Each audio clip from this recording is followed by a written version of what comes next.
Hello everyone. मुख्यमंत्री अभ्युदय योजना में आपका बहुत बहुत स्वागत है।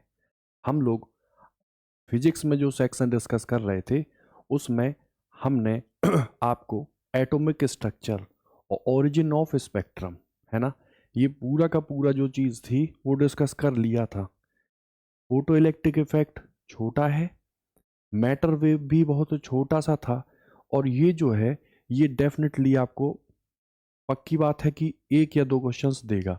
तो हम लोग लास्ट क्लास में जो डिस्कस कर रहे थे वो PYQ थे, प्रीवियस ईयर क्वेश्चन, इसके आपके एटम्स के, है ना, और ओरिजिन ऑफ स्पेक्ट्रा के। इतनी बात थी ना। तो लास्ट क्लास में हमने यहीं तक आपको छोड़ा था जिसमें हम इंडिविजुअली किसी एक एनर्जी लेवल से किसी दूसरी एनर्जी लेवल में जब ट्रांसफर कर रहे थे तो वहां पर जो वेवलेंथ थी फोटोन की, उसके लिए ही तो ये सब चीज़ देख रहे थे। तो यहीं से हम आज की क्लास में शुरू करते हैं। और आज की क्लास में जो है वो क्वेश्चन ये कुछ दिया हुआ है, पहले आप इसको पढ़ लो, उसके बाद इन्हीं ऑप्शंस में से ट्राई करने की कोशिश करो कि कौन सा ऑप्शन हमारा यहाँ पर सही होगा। ठीक है,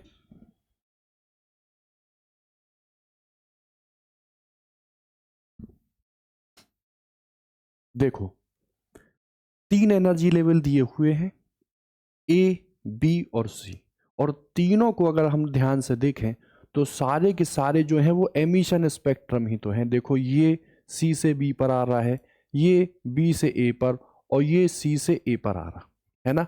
तो इनके करस्पॉन्डिंग जो वेवलेंथ दी थी वो दी थी, और साथ में कहा था यहां जो एनर्जी ऑफ सी है, क्या है, एनर्जी ऑफ जो सी है वो ग्रेटर देन है बी और ग्रेटर देन है ए। आपको भी पता है यहाँ 13.6 होती है, हाइड्रोजन के केस में -3.4 आ जाती है, और फिर 1 पॉइंट समथिंग आती है ना। तो लगातार जो एनर्जी है वो हैवी होती है, बढ़ती जाती है। तो यहाँ पर हमको जो बताना है, ठीक, वो कह रहा है एनर्जी लेवल ए का, बी का और सी का किसी एक निश्चित एटम के लिए वो जो एनर्जी करस्पॉन्ड करती है ये, यदि λ1, λ2 और λ3 जो वेवलेंथ है रेडिएशन की corresponding to the transitions C2b, C2b, C2b, अच्छा C2b कहाँ पर है, हाँ ये है C2b, फिर B2a, B2a ये है, और तीसरा कह रहा है A2c। ठीक, वो कह रहा है कौन सा स्टेटमेंट आपका करेक्ट है। बिल्कुल आसान सा क्वेश्चन है, हमको जिन जिन पर ट्रांजिशन दी है वहां की एनर्जी ले लेते हैं। तो मुझे बताओ, सी से यदि बी में आया तो ई C minus K E B which is equal to, आपको पता है, एच सी अपॉन λ1 हो जाएगा। एग्री? अच्छा, अब बताओ, यहां बी से ए ले लू मैं, तो बताओ ई बी माइनस ई ए, ये किसके इक्विवेलेंट होगा, बी से ए अगर आप जा रहे हो तो एच सी अपॉन में λ2, इतना है। अच्छा, अब मुझे बताओ सी से यदि हम डायरेक्ट ए पर आए तो ई सी माइनस ई ए, बताओ ये कितना होगा।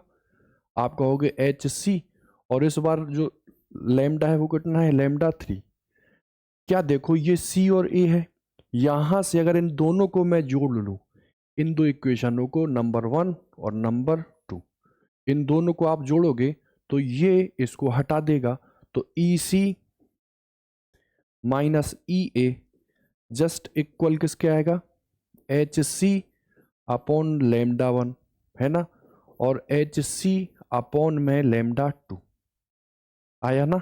अच्छा, अब देखो ये दोनों सेम ही है, तो क्या मैं आर एच एस के दोनों साइड को सेम कर लूं, तो एच सी अपॉन में λ3 बराबर एच सी अपॉन में λ1 और एच सी अपॉन में λ2। देखो एच सी तो कट गया, तो क्या आ गया, आंसर में आ गया ये,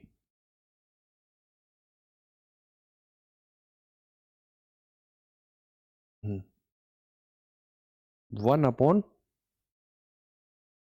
इसको देखो, 1 upon λ3, lambda one lambda two को मैं एलसीएम यदि ले लूँ तो लेमडा टू और लेमडा वन, तो देख के बताओ lambda three, lambda one, lambda two और lambda one plus lambda two आ जाएगा।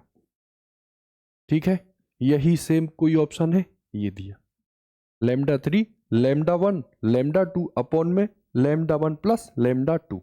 ठीक है, इसी टाइप का एक और क्वेश्चन आप ले लो। हम्म,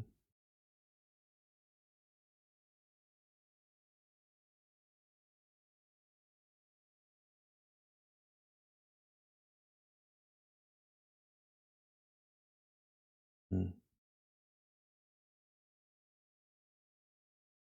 हम्म। बिल्कुल डिट्टो वही क्वेश्चन है, बस यहां जो है उसने डाटा भी आपको दे दिया कि कितने एंगस्ट्रॉम की वेवलेंथ किसी एक स्पेसिफिक ट्रांजिशन में हमको मिलेगी, है ना। देखो, ठीक है, आंसर आपको क्विक निकालना है और आंसर कितना आना चाहिए, 1250। ठीक, किसी एक स्पेसिफिक एटम के लिए हमने एनर्जी स्टेट जो डायग्राम है वो दिया था, वो कह रहा है स्टेट सी से ए तक जो एमिशन संक्रमण है ना वो 1000 एंगस्ट्रॉम का, सी से ए तक कितना है ये, 1000 एंगस्ट्रॉम का। ठीक, आगे कह रहा है वो सी से बी, तो ये है सी और ये है बी, तो इधर ये वैल्यू कितनी दे रहा है, 5000। तो वो आपसे पूछ रहा है बी से ए संक्रमण होता है, यदि बी से स्विच करके कहां आता है, ए पर, तो कितनी तरंग दैर्ध्य की जो रेडिएशन है वो उत्सर्जित करेगा फोटोन। ठीक, ये बताना है, कुछ नहीं है, जस्ट पिछले वाले क्वेश्चन के ही डिट्टो सेम है ना। देखो, दो मुझे दी है और एक को मुझे बताना है, वहां पर मैं सीधा निकाल रहा था, तो लेमडा थ्री जो है वो लेमडा वन लेमडा टू को छाया था ना, यहां पर उसने डेटा दे दिया केवल, तो जिसके लिए दिया है उसके लिए इक्वेशन आप बना लो। सी से कहां पर स्विच कर रहा था, ए पर, सी से कहां स्विच कर रहा था, ए पर, तो मुझे बताओ, पक्की बात है एनर्जी सी की है ज्यादा, ए की है क्या कम, और ये h c upon lambda one ले लू, और यहां लेमडा वन की वैल्यू कितनी है, 1000, तो सीधा यहीं 1000 लिख दूं। ठीक है, चलो अब बताओ दूसरा, सी से बी पर, सी से बी पर, देखो ये है ना सी से बी पर, तो बताओ फिर सी से ले लो और कहां तक ले लो, बी पर, और फिर से ये होगा एच सी, अब कितनी वेवलेंथ ये निकाल रहा है, तो 5000। देखो यहां पर ए है, यहां पर बी है, और मुझे ए और बी के बीच में ही चाहिए है, तो एक काम कर लो आप, इससे इसको जोड़ोगे तब तो नहीं हटेगा, तो घटा दो, ये इक्वेशन वन, ये इक्वेशन टू, दोनों को आपने घटाया, माइनस प्लस माइनस, देखो ये इसको हटा देगा, तो ई बी माइनस ई ए बराबर कितना आ जाएगा, कितना आ जाएगा, देखो एच सी को भाई मैं कॉमन ले लूं, 1000, 5000, और देखो फिर एच सी निकालूंगा, और यहाँ 5000 करूंगा, यहाँ 1000 करूंगा, कितना आएगा, हम्म, देखो ये 5000 लिख लो, ये 1000 लिख लो, और 5000 माइनस 1000, ये कितना आएगा, 4000, एक दो तीन, इसको हटा दो, तो बताओ ये जो ई बी माइनस ई ए है, ये कितना आ गया, कितना आ गया, आप कहोगे काट लो इसको, काट लो तो कितना आएगा ये, 250 बार कटेगा ना, और 250 पंचे 1250, एच सी अपॉन में 1250, इतना आया। अच्छा, ये एनर्जी डिफरेंस था ना, तो इसी को मैं h c upon final lambda लिख दूं, तो अगर मैंने इसको लिखा h c upon final lambda, वो किसके बराबर है, एच सी अपॉन 1250, ठीक है ना। तो एच सी से एच सी को हटाओ तो जो लैम्डा फाइनल है वो कितना आ जाएगा 1250 और क्या आ जाएगा एंगस्ट्रॉम। ठीक है, तो जो एनर्जी में जो रेडिएशन है उसके लिए लैम्डा आप सीख गए। मान लो वो लैम्डा ना पूछ के न्यू पूछता तो आप न्यू में कन्वर्ट कर देते। ठीक है, कोई दिक्कत नहीं। अच्छा,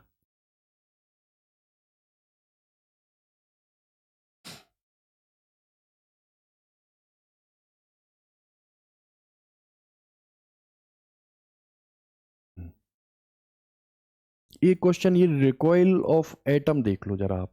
ठीक, पहले समझ लो।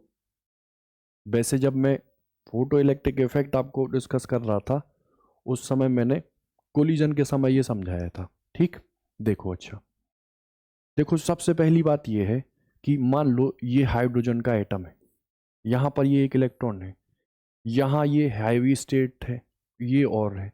अगर मैंने कहा ये n बराबर 1 है, ये n बराबर 2 है, ये n बराबर मान लो 3 है, आपको पता है एनर्जी लेकर इलेक्ट्रॉन स्विच करेगा ऊपर वाली ऑर्बिट में। अच्छा, यहां से चला गया यहां पर, या मान लो यहां से चला गया यहां पर, किसी में भी जा सकता है, बशर्ते एनर्जी जो हम दे रहे हैं वो कितनी है ना।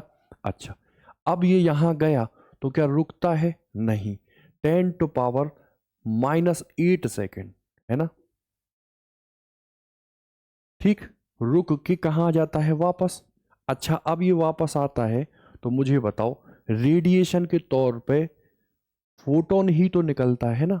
तो मैं कह रहा हूं ये फोटोन निकलता है, ये रेडिएशन देता है। मान लो ये रेडिएशन वही एच सी अपॉन लैम्डा देता देता तो मुझे बताओ, जो सारी की सारी प्रोसेस है वो किस में हो रही है? एटम में।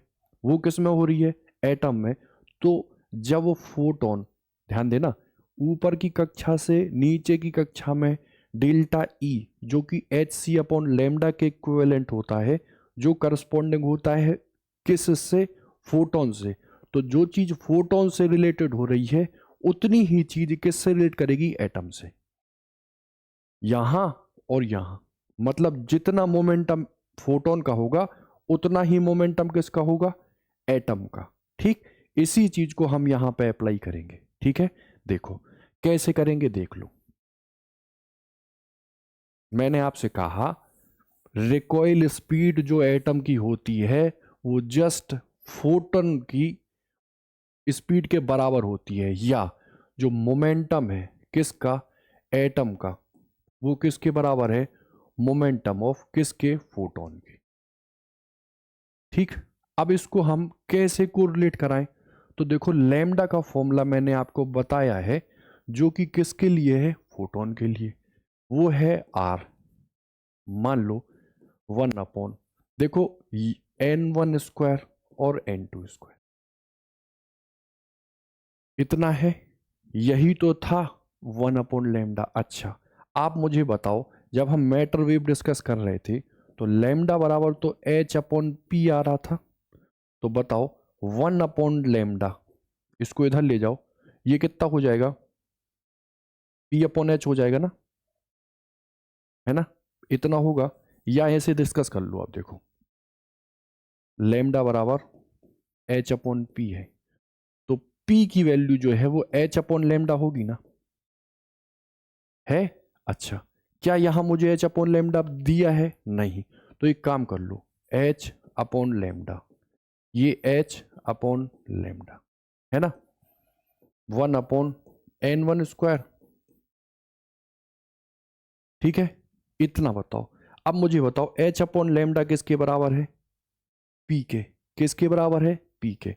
तो यहां मैं क्या पी रख दूं और वो क्या हो जाएगा? अरे केवल एच से गुणा कर रहे हो ना भाई, केवल एच से ही तो गुणा कर रहे हैं ना। तो ये क्या हो जाएगा? आर एच होगा। तो पी बराबर क्या हो जाएगा? H R, 1 upon n1 square, 1 upon n2 square. ठीक, और यही पी जो फोटोन के लिए है, यही किसके लिए हो जाएगा? एटम के लिए। और एटम जिस वेलोसिटी से भागेगा उसमें हम मास से गुणा कर दें तो वो मोमेंटम निकल आएगा किसके लिए, एटम के लिए। तो यहां से मैं m और v लूं तो ये h ये r 1/n1² 1/n2² आया। अगर अब वो मुझसे वेलोसिटी पूछेगा तो मैं m को नीचे ले जाऊंगा और m नीचे ले जाने पर वेलोसिटी मुझे कुछ ऐसी मिलेगी। अब अलग अलग ऑर्बिट की ट्रांजिशन के हिसाब से हम देख लेंगे। जैसे लाइमन में वो कह दिए अगर फर्स्ट लाइन मुझे चाहिए, हम यहाँ पर 1 और यहाँ पर 2 का स्क्वायर कर लेंगे। अगर वो बामर पूछे, किसी भी सीरीज का पूछ ले, यहाँ पर ऑब्जर्वेशन के थ्रू आप तुरंत कोरिलेट कर लोगे कि भाई लाइमन में ये होता है, ऊपर से कहाँ आती है, फर्स्ट में। बामर में ऊपर से कहाँ आती है, सेकंड में, है ना। इसी आधार पे कर लोगे। अच्छा, अब इस क्वेश्चन को देखो, जो रिकॉइल स्पीड ऑफ एटम मैंने तुम्हें समझाया है वो निकलती कैसे है, तो मोमेंटम निकाल लो हम लोग किसका, फोटोन का, और उस मोमेंटम ऑफ फोटोन को मोमेंट ऑफ एटम के बराबर कर दो। अब वेलोसिटी निकालनी है तो वेलोसिटी निकाल लो, ठीक है। अच्छा, काइनेटिक एनर्जी कहनी हो तो काइनेटिक एनर्जी भी निकल जाएगी, ठीक है। चलो इस क्वेश्चन को अब देखो और इसी के आधार पर करने की कोशिश करो।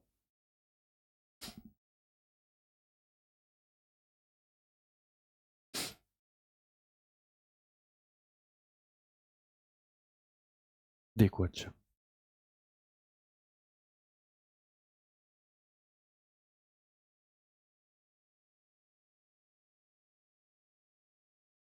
देखो, हमसे वो कह रहा है किसी अचल हाइड्रोजन परमाणु का एक इलेक्ट्रॉन 5वीं ऊर्जा स्तर से, मतलब एनर्जी पाकर पहुंच गया 5th पर, 5वें ऊर्जा स्तर से न्यूनतम अवस्था स्तर यानी n बराबर 1 को गमन करता है, ठीक है। तो फोटोन उत्सर्जन के परिणाम स्वरूप, मतलब जो फोटोन एमिशन है ना रेडिएशन का, उसके रिजल्ट के स्वरूप परमाणु द्वारा प्राप्त वेग कितना होगा, कितना होगा। तो देखो, वही रिकॉइल स्पीड पूछी है एटम की, हमको कुछ नहीं करना है, हम बस इतना जानते हैं कि जो मोमेंटम ऑफ फोटोन है वही मोमेंटम किसका होगा, तो वो होगा एटम का, है ना। अब मोमेंटम ऑफ आप इलेक्ट्रॉन फोटोन निकालो तो हमें अभी हल पढ़ाया 1/λ r n1² n2², है ना। अब मोमेंटम जो है ना वो लैम्डा बराबर h/p, तो p बराबर h/λ। तो एक काम करो, ये h/λ ले लो और ये hr किस से, इलेक्ट्रॉन 5th से कहां पे आ रहा है, ग्राउंड स्टेट में। तो ग्राउंड स्टेट को मैं 1 ले लूं और 5th स्टेज को मैं 5 का स्क्वायर कर दूं HR करके, और यहां 25 एलसीएम लेके 25 - 1 करके HR 24/25 इतना कर दिया। अच्छा, अब h/λ को ही तो मैं मोमेंटम ऑफ फोटोन बोलता हूं, और वो किसके बराबर कर दूं, तो मोमेंटम ऑफ एटम के।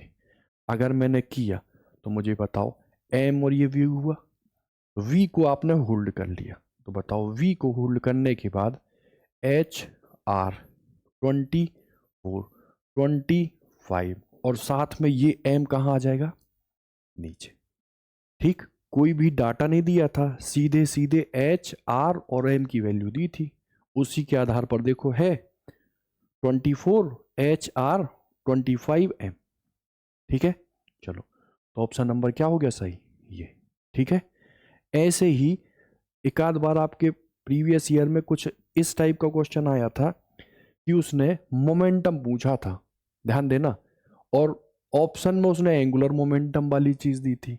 तो भाई इतना तो आपको पता है कि ये MVR है, जिसको हम एंगुलर मोमेंटम जे बोलते हैं, है ना, वो h/2 पाई, है ना, इसका इंटीजर मल्टीपल होता है ना, तो मोमेंटम चाहिए था केवल, तो मोमेंटम इसको आप अगर होल्ड कर लो तो ये कितना हो जाएगा, NH/2 पाई, और साथ में क्या हो जाएगा, R। एग्री? तो ये जो मोमेंटम है वो R के क्या है, इनवर्सली प्रोपोर्शनल। ठीक है, चलो इतनी बात आपको समझ में आ गई होगी। ठीक है,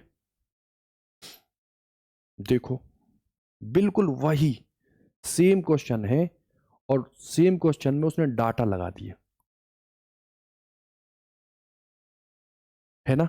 देखो, हाइड्रोजन एटम एमिट्स करता है फोटोन, जो फोटोन ट्रांजिशन को करस्पॉन्ड करता है 5 से 1 पर। भाई रिकॉइल स्पीड ऑफ हाइड्रोजन बताओ, ऑलमोस्ट पूछा है, अभी हाल निकाला ना, बिल्कुल अभी हाल निकाला। उसमें हमने कितना बताया था, देखो ये आ रहा था ना, 24 HR/24/25 HR/m, 24/25 HR/m आ रहा था ना। देखो मीटर पर सेकंड में दिया था आंसर, तो यहां इसको होल्ड कर लो, 24 25 6.6 10⁻34 R। देखो मैं 1.097 को कुछ ये लिख रहा हूं और 10⁻7 कर रहा हूं, है ना। और नीचे M, M किसके लिए, हाइड्रोजन के लिए। M कितना ले लूं मैं, M 9.1 10⁻−30।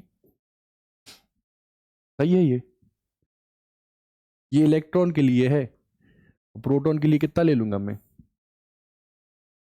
1.67 इंटू 10⁻−27। ठीक, अब प्योरली कैलकुलेशन है, उसके आधार पर हमको आंसर निकालना है। ठीक, तो वहां डेटा नहीं था, वहां एच एम और आर था, और यहां उसी एच एम आर को ड्राइव करने के बाद, वैल्यू पुट करने के बाद हमको आंसर क्रॉस वेरीफाई करना है कि कितना होगा।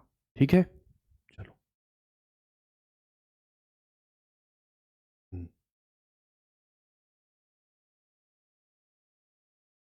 हम्म। ये देखो बहुत अच्छा क्वेश्चन है, आपके मेडिकल में और इंजीनियरिंग में दोनों बार पूछा गया है। वैसे ये जेई का ही है, यहाँ पे उन्होंने फंक्शन टाइप के बना दिए फॉर्मेट।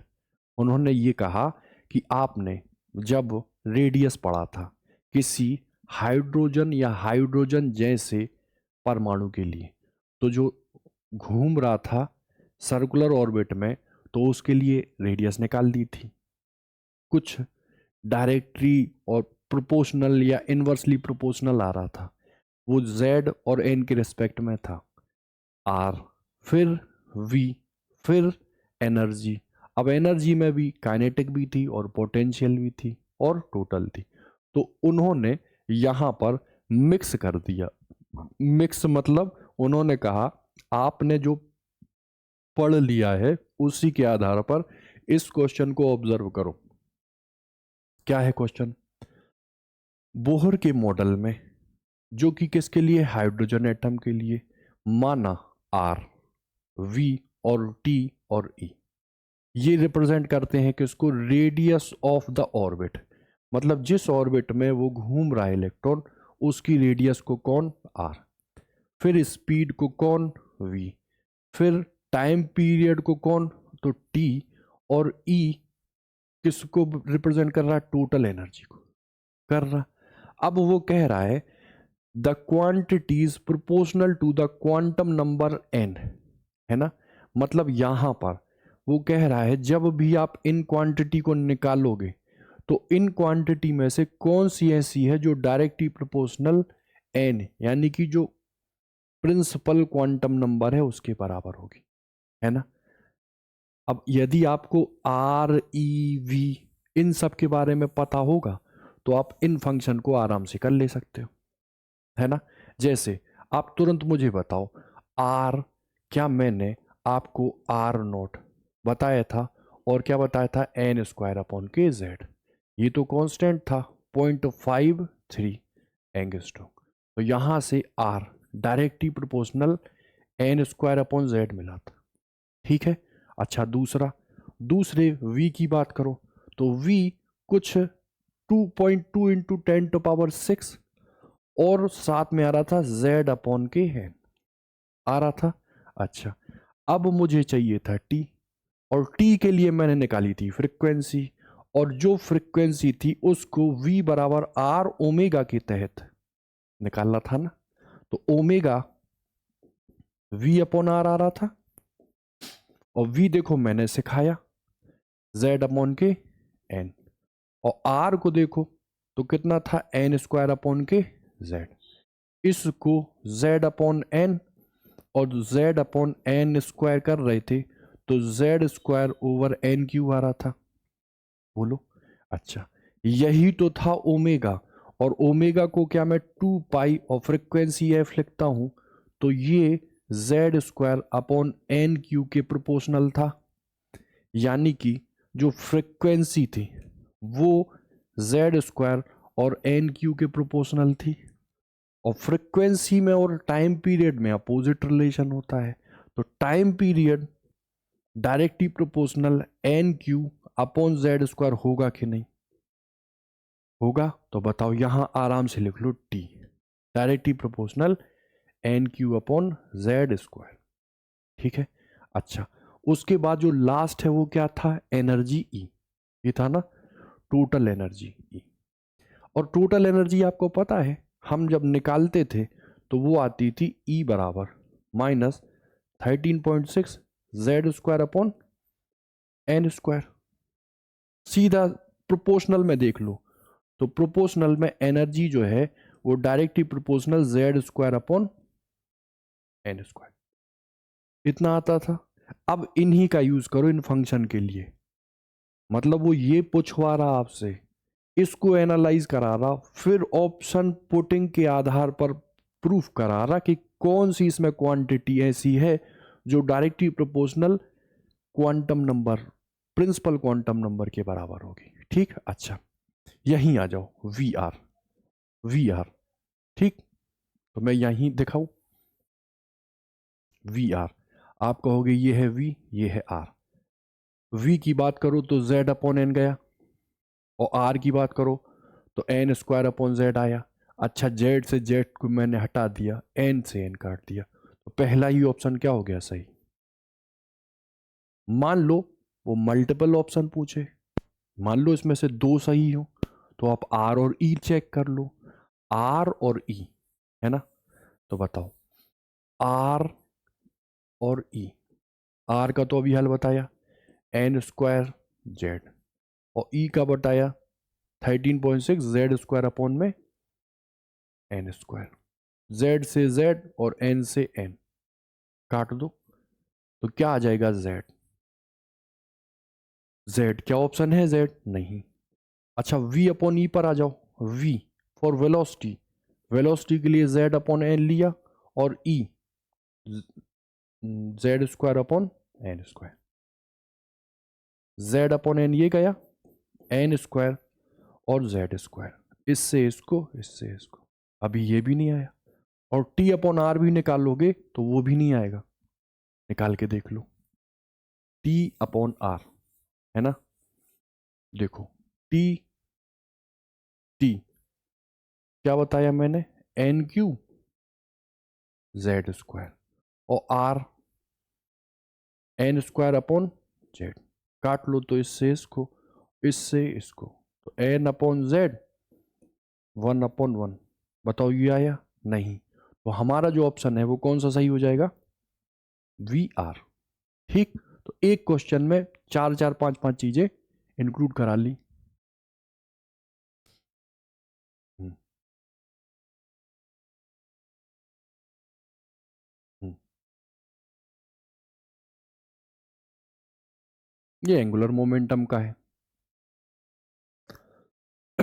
अलग हाइड्रोजन से अलग कोई एटम ले लिया और उसके लिए पूछा क्या पूछा, एक electron in the ground state of hydrogen has angular momentum L1, कोई एक इलेक्ट्रॉन है हाइड्रोजन एटम के लिए, उसके लिए एंगुलर मोमेंटम L1 है, ठीक। और बाद में वो कह रहा है एक electron first excited state of lithium has an angular momentum L2। मतलब लिथियम है ना, लिथियम में फर्स्ट एक्साइटेड स्टेट में कोई एटम है, इलेक्ट्रॉन है, उसके लिए एंगुलर मोमेंटम L2 है।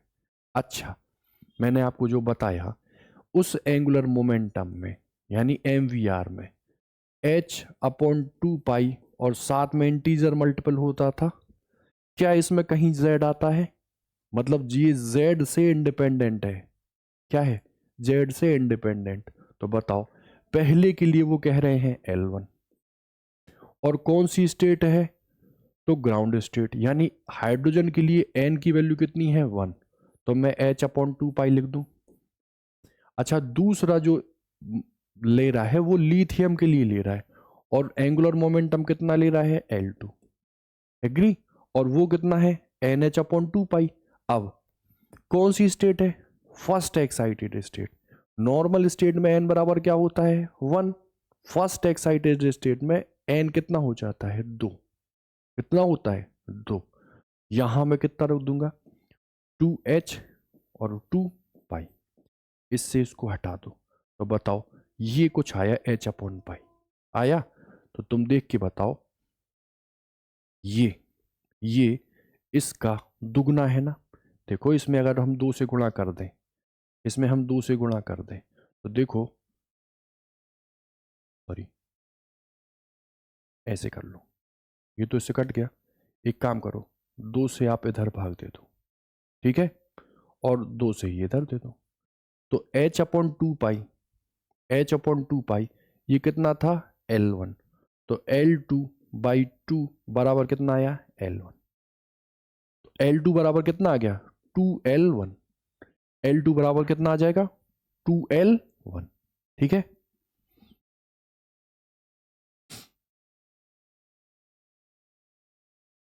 एक बहुत बढ़िया क्वेश्चन था।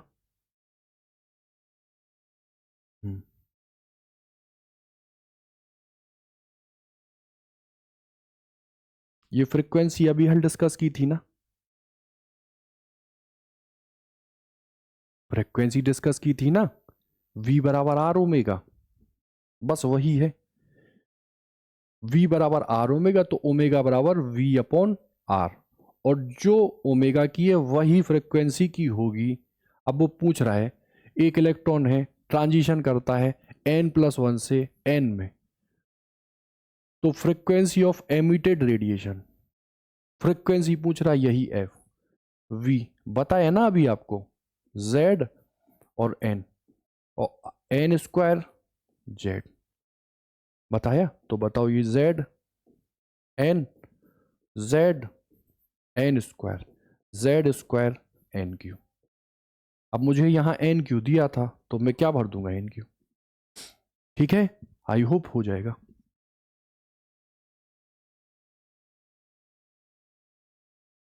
अच्छा, एक क्वेश्चन पहले ये देख लो आप, देखो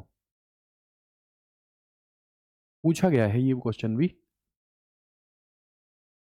वो कहता है कि प्रिंसिपल क्वांटम नंबर जो है, ठीक है, प्रिंसिपल क्वांटम नंबर जो है वो यदि n greater than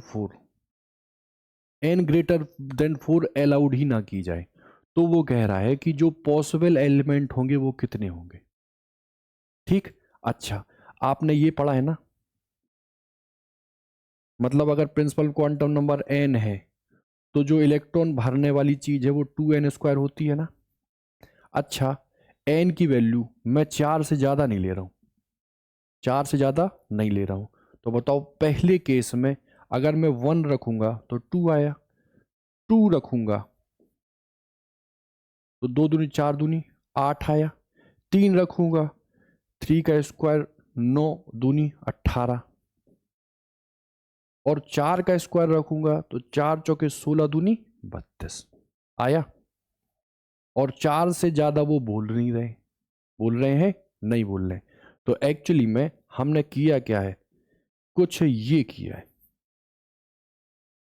n की वैल्यू 1 से लेके कितना कर दी? 4 तक। क्योंकि 4 से ज़्यादा तो वो अलाउ कर ही नहीं रहा। तो ये जब हम जोड़ेंगे, सिग्मा का मतलब है जोड़ना, ये 8 और 2 10, और 32 8 40 और 10 50, तो 50 और 10 कितना हो जाएगा 60। मतलब अगर n ग्रेटर देन 4 अलाउ ही ना हो, मतलब n 1 से लेके और कहाँ तक जाए, 4 तक ही जाए, तो जो नंबर ऑफ एलिमेंट हैं वो कितने होंगे 60। ठीक, ये तो उसने नंबर पे दिया, और ये जो मैंने बताया है उसके हिसाब से उसने एक क्वेश्चन फ्रेम किया था। अब पता नहीं किस एग्जाम में था। ठीक, जैसे मैंने रेडिएशन बताए थे ना, एमिशन रेडिएशन में, एमिशन रेडिएशन में, तो एमिशन रेडिएशन में मैंने बताया था अगर हम ग्राउंड स्टेट को ले लेते हैं n बराबर 1, तो जो स्पेक्ट्रल लाइन आएंगी वो सीधी थी NC2, इसको n-1/2 ले रहे थे। लेकिन मान लो उसने फोर्थ से स्विच कहाँ कराया, सिक्स्थ पर, और वो कहे सिक्स्थ से जब इलेक्ट्रॉन लौट के फोर्थ पे आता है तो स्पेक्ट्रल लाइन कितनी होगी, तब तो यहां पे वो फॉर्मूला गलत होगा। तो हमने इसके लिए भी एक फॉर्मूला बताया था, n2 minus n1 plus k1, n2 minus n1 बताया था ना, और इधर कितना लिया था 2। जब ग्राउंड स्टेट थी तो मैं यहां 1 ले रहा था, 1 इसको हटा देगा और यहां पर क्या आ जाता 1, तब फॉर्मूला ये आता। अब आप सिक्स्थ से कहां ले जा रहे थे, फोर्थ पर, तो यहां रखते कितना सिक्स्थ, यहां कितना 4 प्लस के 1, यहां कितना 6, कितना 4, और ये 2 करते ना। अब बताओ, 6 में से 4 गया 2 और 1 3, और इधर 2 और इधर कितना, ठीक इससे इसको। इसी टाइप से उसने एन पूछ दिया कि यहां 3 4 5 ना देके क्या पूछा, उसने कहा अगर element of quantum number greater than n were not allowed, मतलब ग्रेटर देन एन अलाउ ही नहीं है, तो कह रहा है कि नेचर में कितने एलिमेंट पॉसिबल होंगे, है ना। तो अभी हाल मैंने क्या बताया आपको, सिग्मा, सिग्मा अरे सिग्मा, और क्या लेना है 2n²। अब बताओ, 2 को तो मैं बाहर निकाल दूंगा, और n, सिग्मा n², ये 11th में आपने पढ़ा होगा, n/6 n+1 और 2n+1।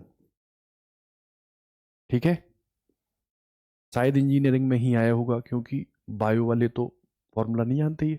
अच्छा, इससे इसको काट दो तो कितना आ जाएगा, n/3 n+1 और कितना 2n+1। देख लो कोई ऑप्शन है, n/3 n+1 और 2n+1। ठीक है,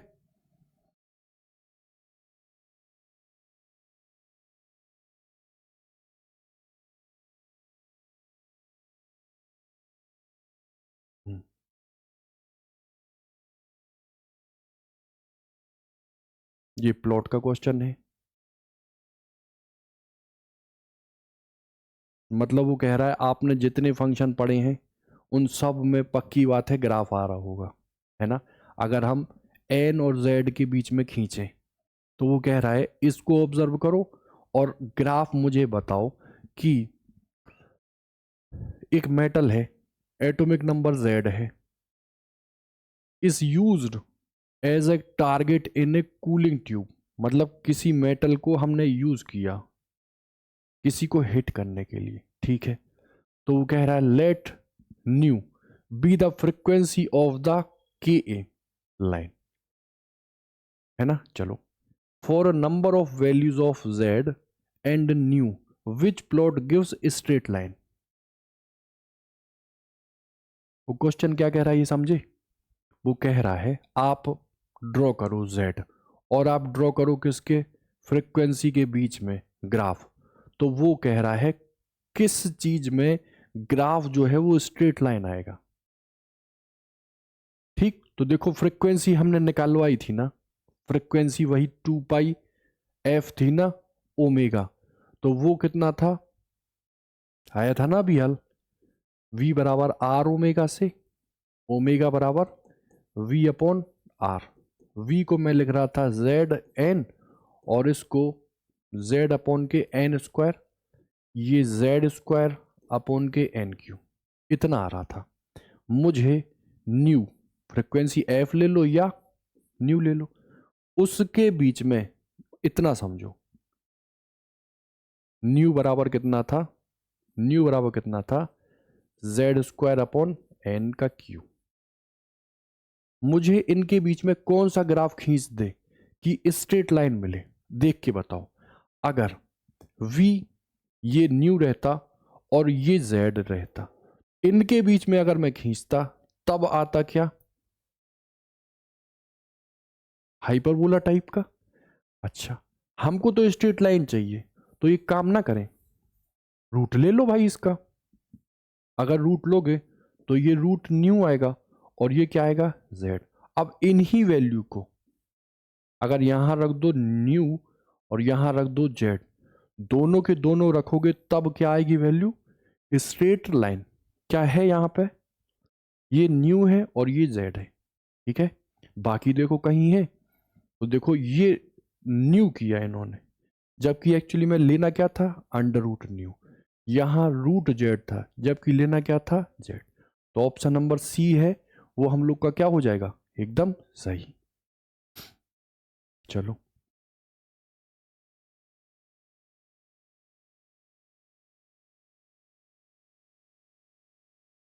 इस क्वेश्चन को अभी देखते हैं हम लोग। पहले जरा आप छोटा सा टॉपिक देख लो, आप देखो देखो क्या है, जैसे मैंने आपसे कहा ये रेडबर्ग कांस्टेंट है,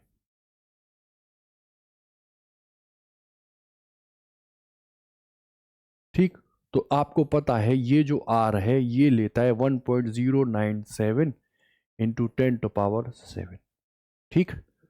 अब वो देखना आगे क्या है इसकी, वैसे होता क्या है, शायद मीटर इनवर्स होता, ठीक, इतना होता। अच्छा अगर सोचो ये आर ध्यान से समझो तो हर जगह आ रहा था, तो अगर मैं तुमसे कहूं इसके यूज कहाँ कहाँ है, रेडबर्ग कांस्टेंट का जो मैक्सिमम यूज है वो कहाँ कहाँ है, तो आप कहोगे सबसे पहले हमने सर आयनाइजेशन एनर्जी कह लो, आयनाइजेशन एनर्जी या आयनाइजेशन ही पोटेंशियल कह लो, ठीक।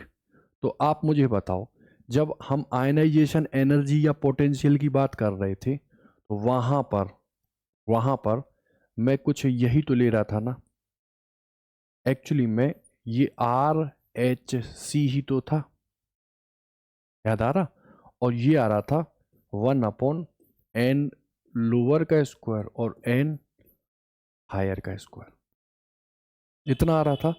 इसी की वैल्यू तो मैं रख रहा था कितनी, तो ये रख रहा था, कितनी रख रहा था, 13.6, याद आ रहा।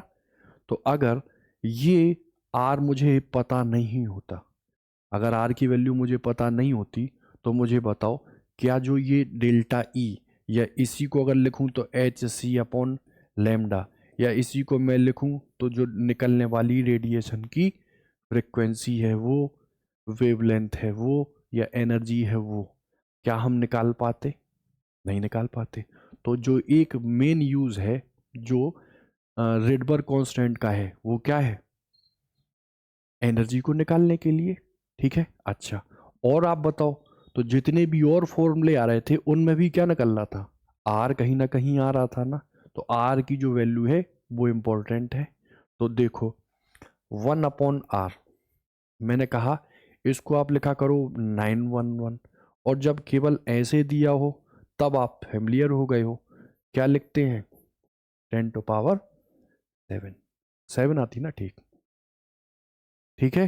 तो ये रेडबर्ग कांस्टेंट का यूज है। अच्छा इसी में एक चीज देखो और है, मैंने जब वर्क एनर्जी थ्योरम आपको पढ़ाया था, या हम्म, हम्म, जो काइनेटिक एनर्जी या वर्क वाली जो टॉपिक था, उसमें मैंने आपको क्या बताया था? यही तो बताया था। मतलब जो पोटेंशियल एनर्जी है उसका d/dr ले लो, तो वो भी तो फोर्स ही देता है, वो भी तो फोर्स ही देता। और बताओ इंटरनल एनर्जी को, अच्छा देखो, किसी चार्ज को आप फील्ड में लाओगे तो काम करोगे, और वो काम जो है वो पोटेंशियल होगा, होगा कि नहीं? और ये जो काम करोगे यही तो पोटेंशियल एनर्जी के रूप में संचित होता है। तो अगर मैं इसको लिखना चाहूं तो मैं U बराबर Q/V लिख दूंगा। ठीक, तो जैसी भी हमको सिचुएशन दी होगी उस हिसाब से हम इस U को फ्रेम कर लेंगे। ठीक है, जैसे जो अभी पहला क्वेश्चन था ना, जस्ट पहले वाला, वो ये था। ठीक, और इसमें अगर आपने सीधा देख लिया कि भाई साहब R बराबर सर ने पढ़ाया है कि डायरेक्टली प्रोपोर्शनल किसके होता है, n² / z, और ये मार दो और आगे बढ़ जाओ, तो ये क्वेश्चन आपका गलत हो जाएगा। समझ में आई बात? तो यहां पर वो जो दे रहा है पहले इसको ध्यान से पढ़ लो। देखो, बोहर परमाणु में इलेक्ट्रॉन और प्रोटॉन के बीच जो विद्युत विभवांतर है वो कुछ ऐसे है कि V बराबर V0 log R/R0 है, जहां R0 एक कांस्टेंट है। अब देखो R ये चेंज होगा तो log की वैल्यू चेंज होगी, यानी ये जो है ये समय के साथ साथ चेंज हो रहा है या दूरी के साथ चेंज हो रहा। चलो होने दो। अब वो कह रहा है मुख्य क्वांटम संख्या n के साथ Rn का विचरण होगा। मतलब किस टाइप से प्रोपोर्शनलिटी को ये शो कराएगा हमको वो बताना। ठीक, थोड़ा सा सोचो और ट्राई करने की कोशिश करो। मैं आंसर लिख दूं इसका कितना आ रहा।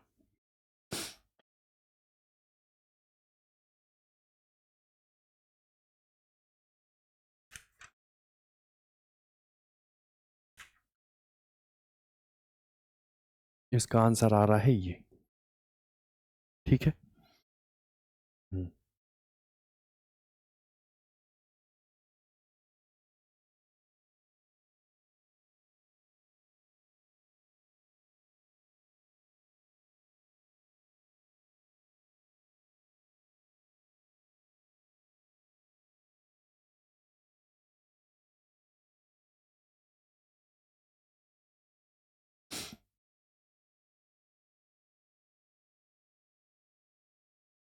अच्छा देखो समझो, इलेक्ट्रॉन घूम रहा है। देखो बोहर ने तो यही बताया था कि इलेक्ट्रॉन है प्रोटॉन है, मतलब हाइड्रोजन वाली जो चीज है उसमें इलेक्ट्रॉन घूम रहा होगा किसके चारों ओर, नाभिक के चारों ओर।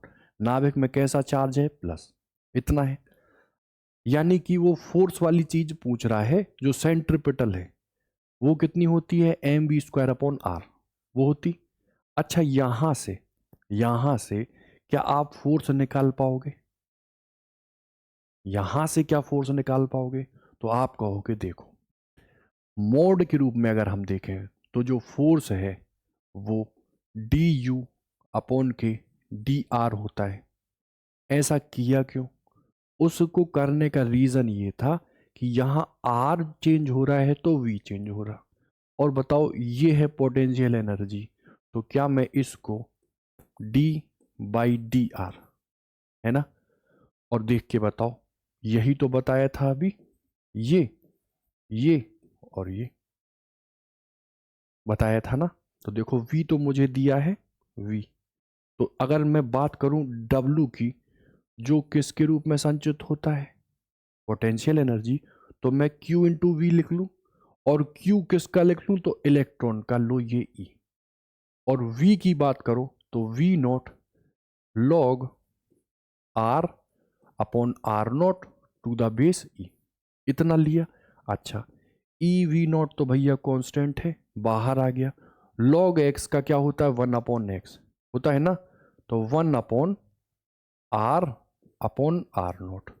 और चूंकि R/R0 कांस्टेंट था तो R 1/R0 को ऐसे ले लो। लिया। तो बताओ इससे मैं इसको काटूं तो ये जो फोर्स है ये मुझे कितना मिल जाएगा, EV0/K/R मिला। अच्छा, ये तो भाई इसके तौर पे निकाल लिया मैंने पोटेंशियल, लेकिन एक्चुअली में जो निकलता है वो क्या होता है, mv²/R। क्या मैं इसको EV0/R ले लूं? तो मुझे बताओ mv² बराबर EV0 हुआ, mv² EV0 हुआ। अच्छा, इसको आप होल्ड कर लो अभी, ठीक है। अब देखो या v निकाल लो, EV0 में m अंडर रूट में आया। अच्छा, इतना आया। अच्छा, अब हम क्या करें, हमको Rn चाहिए ना, Rn Rn चाहिए। तो मुझे बताओ mv/Rn ये क्या होता है, NH/2π, यही तो होता। अच्छा, इसको आप होल्ड कर लो तो NH/2π, और देखो m को ऐसे ही लिख लो, m को ऐसे ही लिख लो, और v को कुछ ये ले जाओ, ये ले जाओ, EV0/m इतना लिया। अच्छा, ये बताओ ये इसको हटा देगा तो अंडर रूट में, ध्यान से समझना, यहां पर देखो NH तो ये लिया मैंने, ये 2 लिया, ये पाई लिया, अंडर रूट में ये कितना आ जाएगा, EV0m। अब खुद मुझे बताओ ये V0 कहाँ गया? हम्म,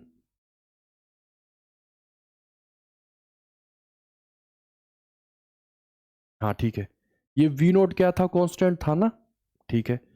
ये m कांस्टेंट है, ये e कांस्टेंट है। देखो सब कुछ देख लो तुम यहाँ पर, ये सब कांस्टेंट है। तो तुम मुझे बताओ जो r मैंने निकाला है, Rn nth ऑर्बिट की रेडियस, वो यहाँ पर डायरेक्टली प्रोपोर्शनल किसके आ रही है, n के। किसकी आ रही है, n के। तो हमारा जो ऑप्शन है वो कौन सा सही हो जाएगा, ये Rn डायरेक्टली प्रोपोर्शनल n, ठीक है। तो यही फंक्शन चेंज कर देगा वो, लॉग की जगह कोई और दे देगा। तो आपको डिफरेंशिएशन आना चाहिए, डिफरेंशिएट कर दो, यहां पर फोर्स की वैल्यू निकाल लो, फोर्स को कैलकुलेट कर दो mv²/r से। समझ में आ रही बात? मान लो यहां पर कुछ ऐसा होता कि वो आगे r के रूप में आता यहां पर, तब आप क्वेश्चन से, ऑप्शन से चेक कर लेते, ठीक है।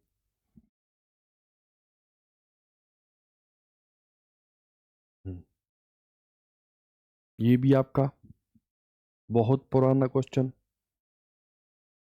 जेई में जो 10 साल पुराने हो जाते हैं, वो एम्स या नीट में अभी आते हैं, ठीक है।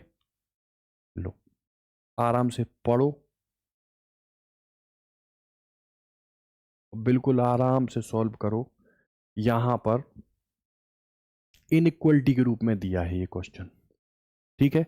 मतलब वो एनालाइज करवा रहा है आपसे कि आप कम या ज्यादा जानते हो, ठीक है। करो।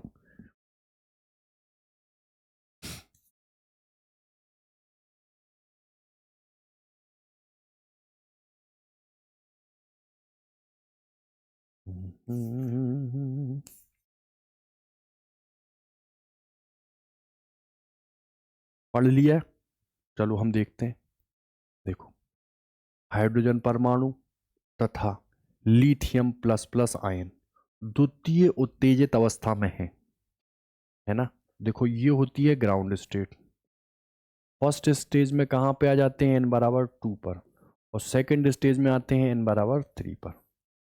कौन सी stage? Excited state. First excited state n=2, second excited state n=3, ठीक है। अब मतलब हम n=3 यूज करेंगे, ठीक है।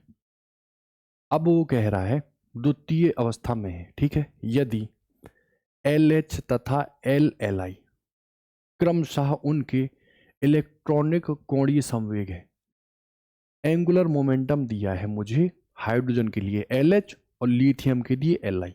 ठीक, अब वो हमसे कह रहा है और EH और ELI उनकी क्रमशः क्या है, ऊर्जाएं। तो वो कह रहा है कौन सी इनइक्वलिटी यहां पर सही सही है। ठीक, अच्छा, आप जानते हो कि ये जो L है ना, ये NH अपॉन 2 पाई होता जहां N है प्रिंसिपल क्वांटम नंबर। अब देखो दोनों किस स्टेट में है, तो द्वितीय उत्तेजित अवस्था, तो पहले में तो 2 पे पहुंच गए और दूसरे में 3 पे पहुंच गए। या कह लो Z क्या इस वाले फॉर्मूले में आता है, नहीं आता। तो आप मुझे बताओ दोनों के लिए, मान लो ये है LH और देखो ये है LI। यहां पर हाइड्रोजन के लिए N कितना रखोगे, 3H अपॉन में 2 पाई, और लिथियम के लिए भी 3H अपॉन में 2 पाई। इससे इसको हटाओगे तो बताओ ये मोमेंटम हाइड्रोजन का मोमेंटम लिथियम के बराबर होगा। मोमेंटम देखो हाइड्रोजन का लिथियम के बराबर है। अच्छा, लेकिन दो ऑप्शन मिल गए तो दूसरे को भी क्रॉस चेक कर लो। अच्छा, एनर्जी कितनी होती है, एनर्जी आप कहोगे -13.6 Z² अपॉन N² होती। अच्छा, अब वो बताओ लिथियम में और हाइड्रोजन में Z तो वेरी कर रहे हैं।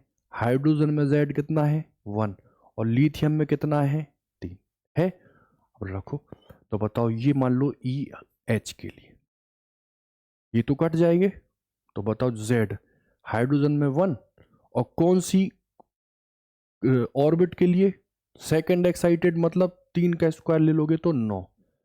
और दूसरा बात करो लिथियम के लिए, तो देखो Z कितना है 3, 3 का स्क्वायर कितना होगा 9 और N² कितना है, बात समझ में आ रही। तो देखो यहां से इसको उड़ा दो तो EH जो है वो कितना आ रहा है 1/9 और EL जो है वो कितना आ रहा है 1। बताओ EL बड़ा है ना, और EH से EL लिथियम ले लो, ये 1 आ रहा और ये 1/9 आ रहा, तो लिथियम का जो एनर्जी है वो हाइड्रोजन से क्या है बड़ी। ऑप्शन नंबर हमारा सही क्या हो जाएगा, बी। क्या सही हो जाएगा, बी। चेक कर लें जरा इसको,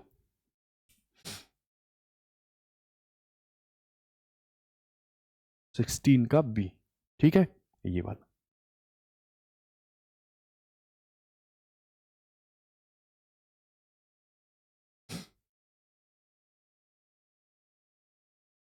लो।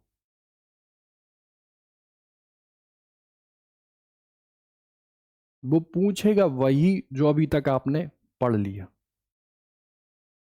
ठीक, ना कम ना ज्यादा। वो चेक ये करना चाहता है कि आप सही से अप्लाई कर पाते हैं चीजों को कि नहीं। ठीक, पढ़ो इसको, पढ़ो। ये अलग अलग हमको परमाणु दिए और इनसे आप भली भांति परिचित हो गए हो। हाइड्रोजन, ड्यूटेरियम, एकल आयनित हीलियम, द्विआयनित लिथियम, ये सब हाइड्रोजन के समान ही है क्योंकि इनमें जो नंबर ऑफ इलेक्ट्रॉन है वो क्या है, सेम है। ठीक, तो अब वो हमसे पूछ रहा है कि निम्न परमाणुओं तथा अणुओं में हमने एक ट्रांजिशन फेज लिया, वो n = 2 से कहाँ आ रहा था, n = 1 पर। ठीक, ऊपर से कहाँ आ रहा था, नीचे। ठीक है, आने दो। वो कह रहा है इस ट्रांजिशन में जो स्पेक्ट्रमी रेखाओं में लघुत्तम तरंगदैर्घ्य उत्पन्न होगी, मतलब ये जो लैम्डा है मिनिमम, वो किस में उत्पन्न होगा।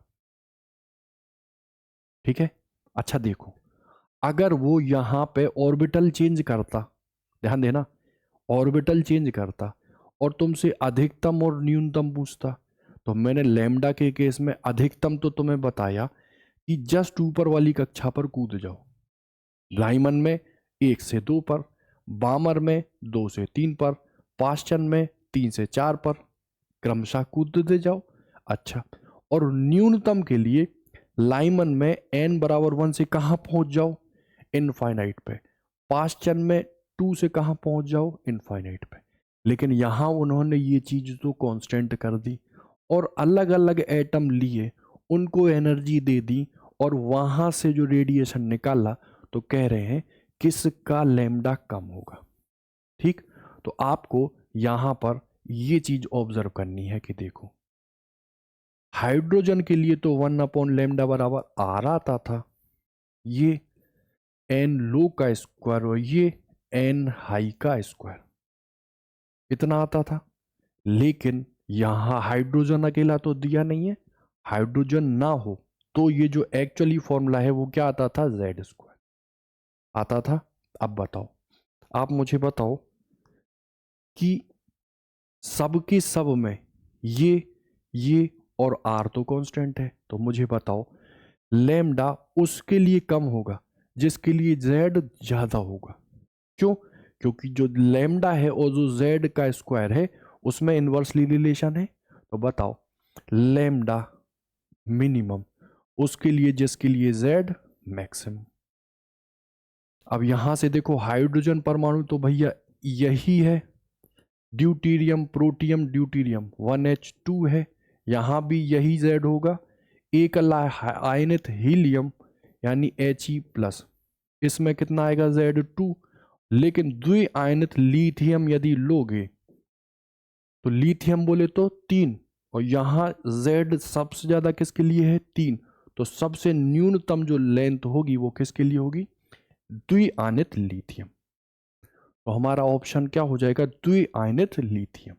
ठीक है, चलो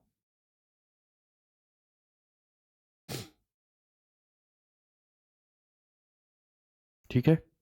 अब ये आपका रेडियस का बहुत पुराना, बहुत ज्यादा पुराना, ठीक है, ये क्वेश्चन है, करो ट्राई इसको। मैं इसको बड़ा कर दूं,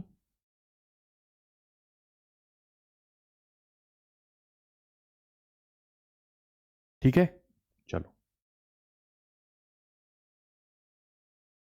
करो ट्राई, और आंसर आना चाहिए इसका आपका बिल्कुल सही। हम सेल चेक कर लें जब तक।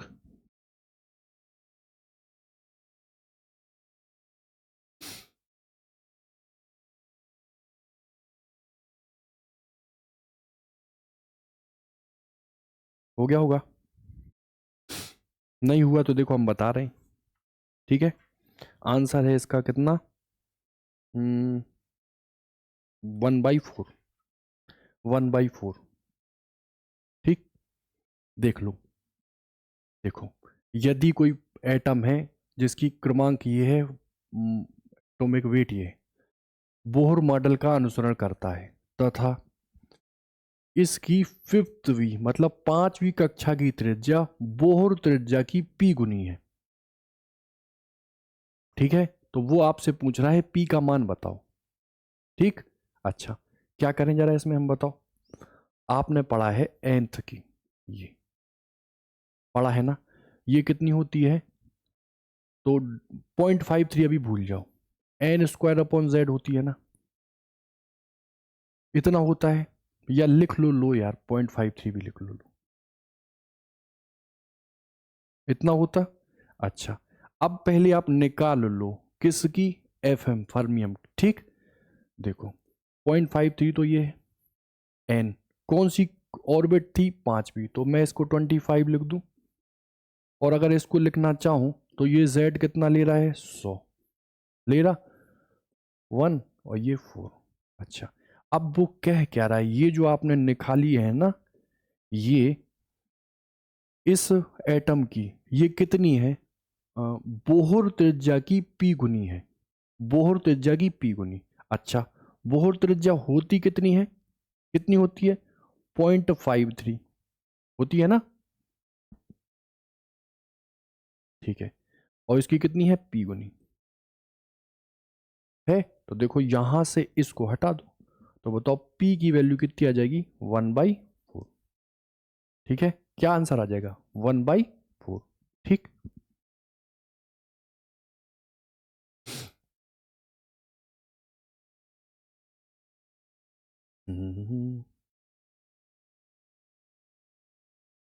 लो, पहले पढ़ लो इस क्वेश्चन को बहुत इत्मीनान से, ठीक है, और 30 सेकंड में आंसर बताओ। बहुत पुराना सवाल। ठीक,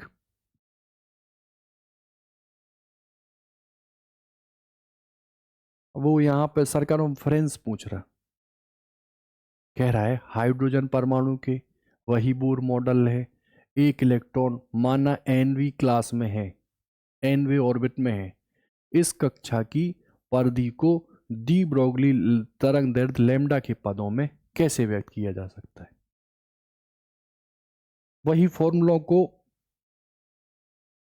देखो, ये क्या है? Angular momentum. ये क्या होता है? मुझसे वो क्या पूछ रहा है? सरकमफेरेंस, परिधि। अच्छा, परिधि क्या होती है सर्किल के लिए? 2 पाई आर। तो यहीं से देखो, 2 पाई और यहां ले लो आर, तो बताओ 2 पाई आर तो हुआ ये, और ये गया NH, और ये कितना आया? M आया ना? साथ में क्या है? V भी तो है। तो देखो NH/MV कहीं होगा?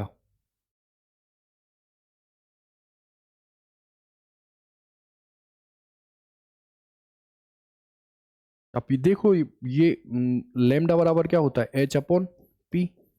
तो ये कुछ लेमडा ही तो लिखा है। तो बताओ, ये है सरकमफ्रेंस, ये क्या हो जाएगा? N, और साथ में क्या हो जाएगा? लेमडा।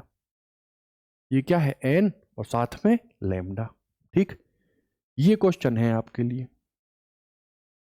ये अगर आपने कर दिया, एक पार्ले जी, ठीक है, बहुत पुराना क्वेश्चन, ठीक है, करो।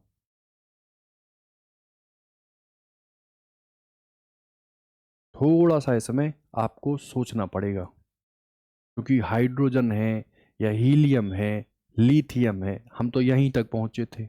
इन्होंने कहां पहुंचा दिया? इन्होंने पहुंचा दिया आयोडीन, जिसका क्रमांक 53 है, और जो एटॉमिक वेट है वो 126 है, और वो कह रहा है अब बताओ क्या त्रिज्या। ठीक है, क्या करेंगे बताओ? सोच लो, सोच लो, आंसर बिल्कुल आपका आना चाहिए। देखो, आयोडीन के लिए कह रहा ना, अब पहले चुपचाप आप ये बता दो, ये Rn जो है वो R0 होती है, N² होती है, और Z होती है कि नहीं? इतनी बात तो मुझे समझाओ। इतना होता है। N हम क्या लेते थे भाई? वो ऑर्बिट लेते थे जिसमें इलेक्ट्रॉन चक्कर लगा रहा। और हम ऑर्बिट लेते कौन से थे? कोई भी जो चीज है या जो हम अभी पढ़ रहे हैं, उन सब में जो फ्री इलेक्ट्रॉन है वही तो करस्पॉन्ड करते हैं सब चीजों के लिए, जो ऑलरेडी बंधे हुए हैं फोर्स से। किसके? नाभिक के। उनको तो हमने हटा दिया था। हाइड्रोजन में तो था ही वही। यहां मुझे बताओ आयोडीन के केस में आप एन को ऑब्जर्व करो, तो देखो ये मैंने तुम्हें अभी हल बताया, 2n² वाली चीज, और यहां से 2, 8, 18, 18, ऐसे जो भरने वाला क्रम बताया था ना आफवाऊ ने, वही सेम चीज यहां पर अप्लाई करो। तो देखो 2 और 8 तो 10 हुआ, 18 दूनी 36 और 10 46 तो हो गया। हमको कितने भरने हैं? 53। तो मुझे बताओ कितने इलेक्ट्रॉन अभी बचे? कितने बचे हैं? आप कहोगे 7। इधर से देखो, ये n कितना हुआ? 1, ये कितना? 2, ये कितना? 3, ये 4, ये 5 हुआ। तो बताओ यहां मैं n कितना ले लूं? 5। कितना ले लूं? 5। देखो, ये तो एंगस्ट्रॉन्ग में पता है होता है, एन की वैल्यू भाई साहब आप कितनी कह रहे हो, 5, और जेड कितना ले रहे हैं, 53 ले रहे हैं ना। इसको हटाओ, 2 जीरो बढ़ाओ, इसको हटाओ, 100 ले लो। ये अभी भी किस में आ रहा है, एंगस्ट्रॉन्ग में ही आ रहा। तो लो इसको कुछ ऐसे कर दो, अब तो मीटर में आया। पॉइंट लगाओ, जीरो बढ़ाओ, जीरो लगाओ, जीरो बढ़ाओ, इससे इसको हटाओ, तो बताओ 5 तो गया, ये 10 टू पावर क्या -12 हो गया। एक कर दो, कहीं आ रहा।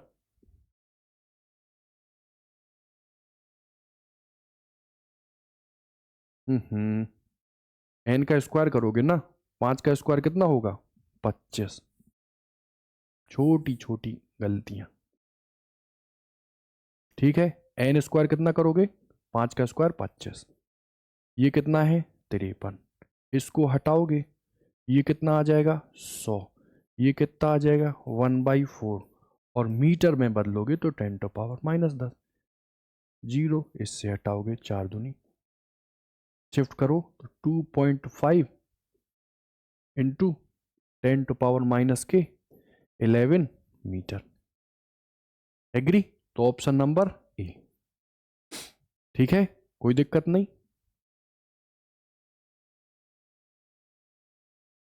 तो ये थे आपके सारे क्वेश्चन, है ना। एक बारी मैं फिर देख लूं, लैम्डा ये भी हो गया, इसको भी हमने कर लिया, ठीक है, देखते जाओ, ठीक है। रिकॉइल स्पीड, ये ग्राफ, ये चेंज इन, ठीक, एंगुलर मोमेंटम, ये भी हो गया, ये भी हो गया, ये भी क्लियर, ठीक है, ठीक है। मोटा मोटी सारे क्वेश्चन हम लोगों ने डिस्कस कर लिए, कुछ नहीं बचा है रिलेटेड विथ एटम, ठीक है ना।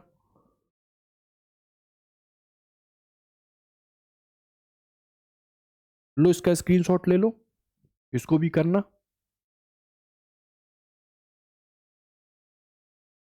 है लैम्डा तरंग दैर्ध्य, देखो यहां पर समझने वाली चीज है, देखो पहले देखो, देखो आयनाइजेशन एनर्जी, आयनाइजेशन एनर्जी वही हाइड्रोजन के लिए 13.6 है, ठीक है। 6 तरंग दैर्ध्य की तरंगों की विकिरणों के उत्सर्जन के लिए परमाणुओं को ऊपरी ऊर्जा स्तरों तक उत्तेजित किया जाता है, ठीक है। उत्सर्जित विकिरण का अधिकतम तरंग दैर्ध्य इनमें से किस स्थिति में होगा, ठीक, ये है क्वेश्चन। अब देखो यहां पर इंग्लिश वर्जन देखना, क्या उसमें ये दिया है। वैसे हमने जब सेकंड लेक्चर आपको पढ़ाया था, तब मैंने बताया था कि देखो ये है, फिर ये है, फिर ये है, फिर मान लो और ये है।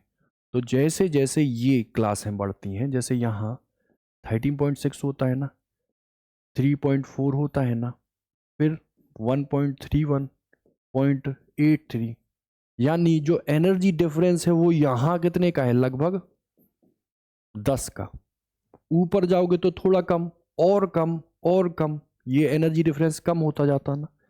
वो हमसे पूछ रहे हैं अधिकतम तरंग दैर्ध्य, पूछ रहे हैं ना।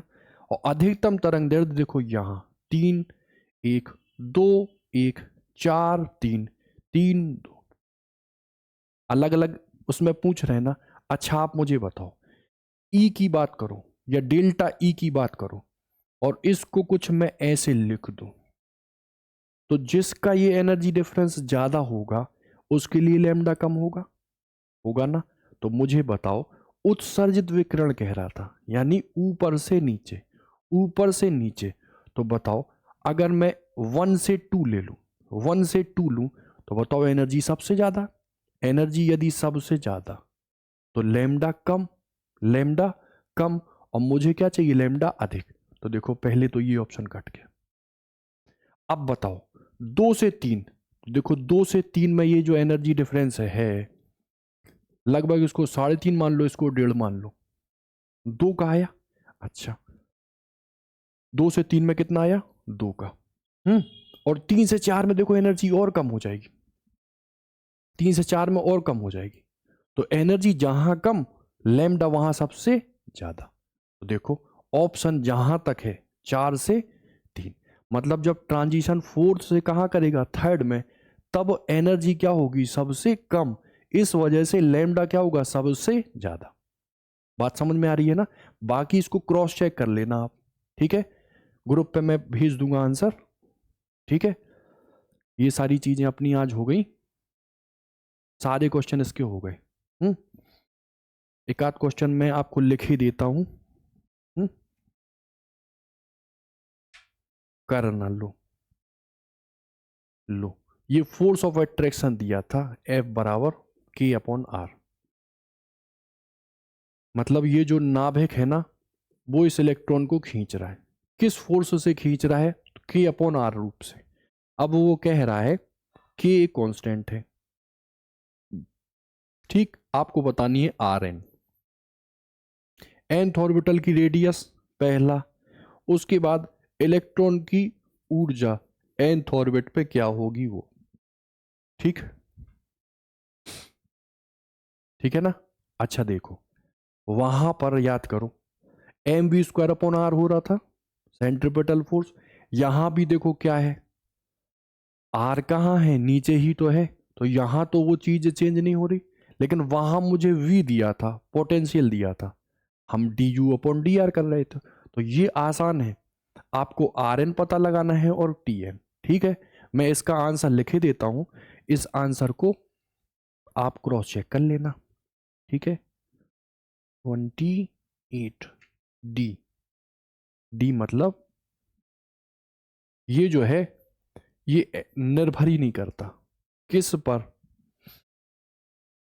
एन पर निर्भर नहीं करता है, एन पर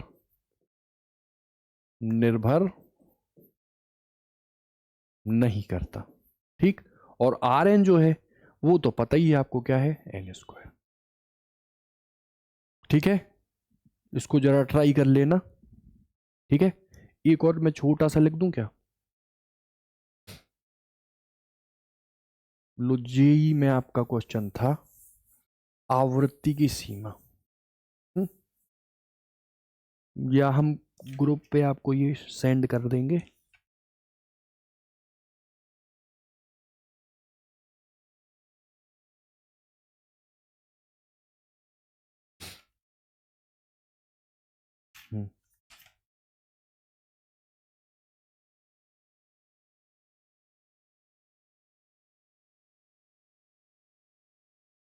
लो, एक क्वेश्चन ये कर लो, देखो